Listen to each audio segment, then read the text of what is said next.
새 구독자 여러분, 환영합니다. 앞으로 올라올 모든 영상을 빠짐없이 받아보실 수 있도록 지금 바로 채널을 구독해주세요. 대한민국 공군 최초의 초음속 전투기인 F-104 스타파이터는 1960년대 초반 한국 하늘의 모습을 드러내며 공군 역사의 새로운 장을 열었다. 이전까지 한국 공군은 아음속 전투기에 의존하고 있었지만 F-104의 도입은 단순한 기종 변경이 아니라 기술과 작전 능력의 대도약을 의미했다. 이 전투기는 마하2에 달하는 초고속 비행이 가능해 당시 아시아 지역에서 손꼽히는 최첨단 전력으로 평가받았다. F-104의 날렵한 기체 디자인과 미사일을 연상시키는 외형은 하늘의 미사일이라는 별명을 얻었으며 조종사들에게는 속도와 고도 면에서 새로운 세계를 경험하게 해주었다. 이 도입은 한미 군사협력의 산물이었으며 미국의 기술 이전과 훈련 지원이 뒷받침되었다.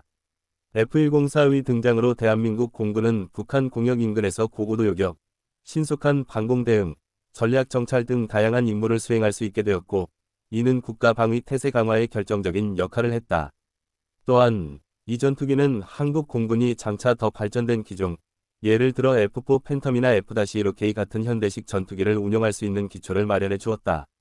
결국 F-104의 도입은 단순한 전투기 한 대의 추가가 아니라 대한민국 공군이 본격적인 초음속 시대에 진입하는 역사적 이정표였다.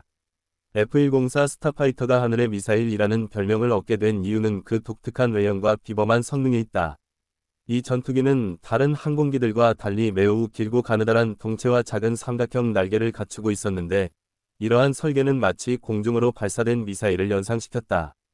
특히 전투기의 날개 폭이 좁고 얇아 공기 저항을 최소화했으며, 이를 통해 마하2에 달하는 최고 속도를 낼 수 있었다. 1960년대 당시 이러한 속도는 한국 공군뿐 아니라 전 세계적으로도 최상급에 속하는 성능이었다. 조종사들이 조종석에 앉아 가속을 시작하면 F-104는 마치 활시 위에서 풀려난 화살처럼 순식간에 고속 비행에 돌입했으며, 이 속도와 가속력은 많은 파일럿들에게 전율을 안겨주었다. 그러나 이 뛰어난 기동력과 속도는 동시에 높은 조종 난이도와 사고 위험을 수반했다.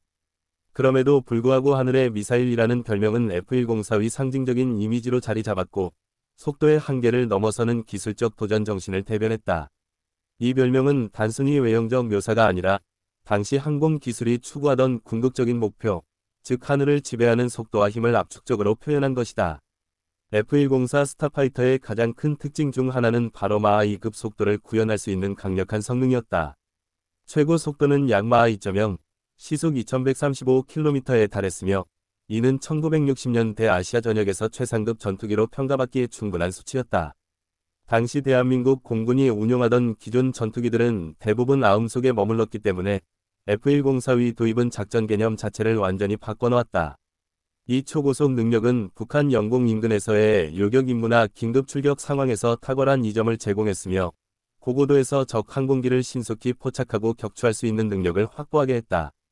또한 이러한 속도는 단순한 추격전뿐 아니라 적의 레이더 탐지망을 회피하거나 짧은 시간 안에 장거리 임무를 수행하는 데에도 유리했다.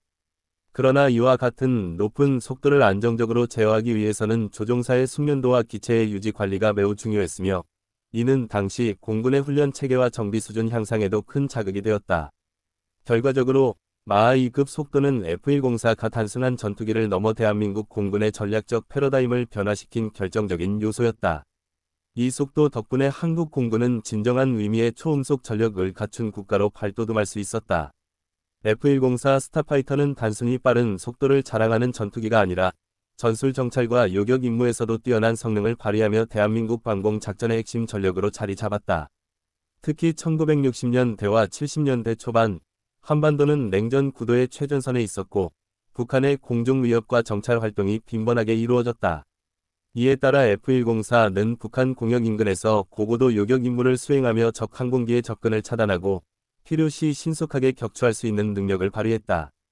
또한 일부 기체는 정찰 장비를 장착하여 고고도에서 적의 군사 시설과 병력 이동을 촬영, 분석하는 임무를 맡았다.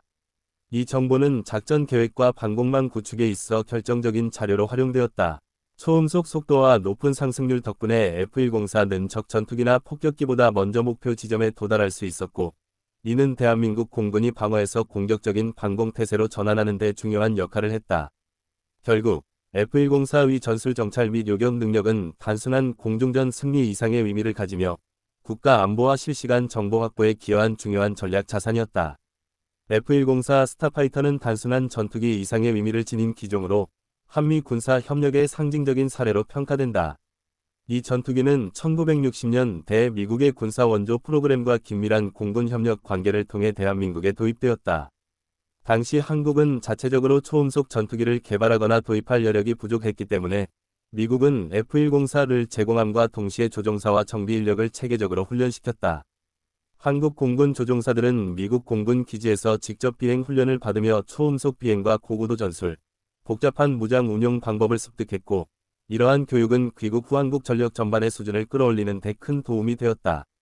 또한 미국은 예비 부품, 무장, 정비 장비까지 함께 지원하여 안정적인 운용 환경을 마련했다.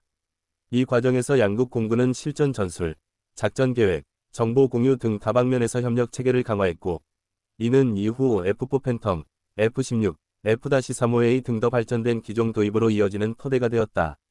따라서 F-104의 도입은 단순한 무기 거래가 아니라 한미 공군이 전략적 파트너로서 신뢰를 쌓고 공동 방위 체제를 발전시킨 역사적인 사건이었다. F-104 스타파이터는 뛰어난 속도와 성능에도 불구하고 과속 전투기라는 이미지와 함께 높은 추락 사고율로 악명이 높았다. 길고 가느다란 동체와 작은 날개는 초고속 비행에는 유리했지만 저속에서의 안정성과 기동성이 떨어져 조종 난이도가 매우 높았다. 특히 한국 공군이 F-104를 운용하던 1960에서 70년대에는 기상 조건, 조종사 경험 부족, 정비 체계의 한계 등이 겹치면서 사고 위험이 더욱 커졌다. 실제로 여러 차례의 비행 중 추락 사고가 발생해 귀중한 조종사들이 목숨을 잃었고, 이는 공군 내부에 큰 충격을 주었다. 이러한 사건들은 단순히 기체 결함 문제로만 보기 어려웠으며, 고성능 전투기를 안전하게 운용하기 위한 훈련, 정비, 비행 규정의 중요성을 일깨워 주었다. 이후 한국 공군은 조종사들의 고속 고고도 비행 훈련을 강화하고 비상 상황 대처 절차를 표준화했으며 정비 주기를 엄격히 준수하는 시스템을 도입했다. 또한 기체 성능과 한계를 철저히 이해하고 운용하는 문화가 자리 잡게 되었다. 결국 F-104의 안전성 논란은 비극적인 사건들을 남겼지만 동시에 대한민국 공군이 보다 체계적이고 안전 중심의 운용 방식을 확립하는 계기가 되었으며 이는 후속 기종들의 성공적인 운용에도 중요한 밑거름이 되었다.